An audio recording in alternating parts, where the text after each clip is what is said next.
The AirPods Max are going on their 4th year without a refresh, and over time, these AirPods have become pretty popular thanks to TikTok, Reels, and influencers in general. But for the price in 2024, and with rumors suggesting that the 2nd generation are coming this year, are they still worth it?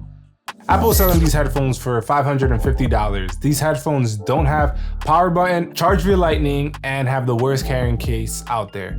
But they sound great. To put things into perspective, the AirPods Pro cost less than half of the price, have the latest H2 chip with adaptive audio, they're dust and sweat resistant, and have conversation awareness.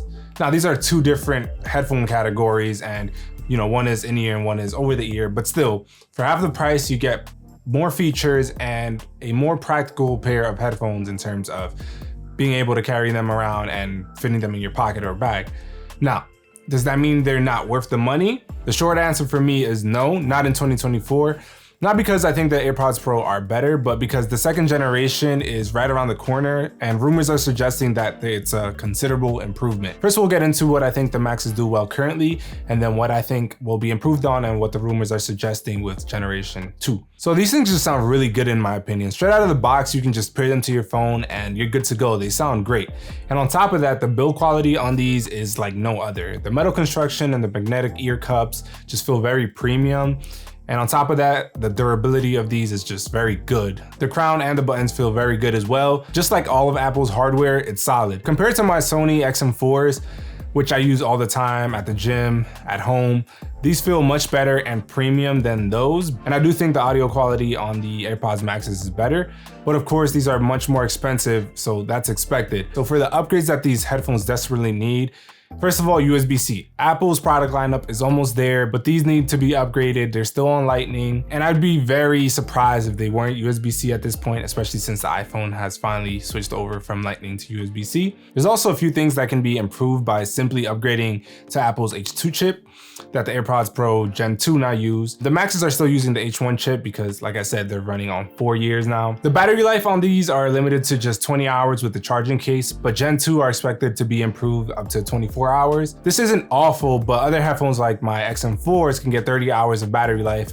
for like half the price. That's literally almost 30% of, or more than 30% of the current ones. But also the H2 chip has audio quality improvements as well as better battery life since it's more energy efficient, but it'll also be better for noise cancellation. If anyone has tried the 1st generation AirPods Pro and then used the 2nd generation with the H2 chip, the difference is night and day. The chip makes a big difference.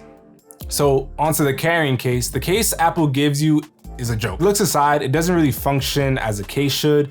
The entire band up top is literally exposed and doesn't even cover the full ear cups at the bottom.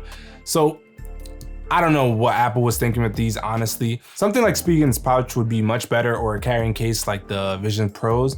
Just anything that'll actually protect the headphones. And one thing these really need is a power on and off switch. Unless you put these into your smart case, which as I mentioned suck, or just leave them on for more than a few minutes until they go on standby.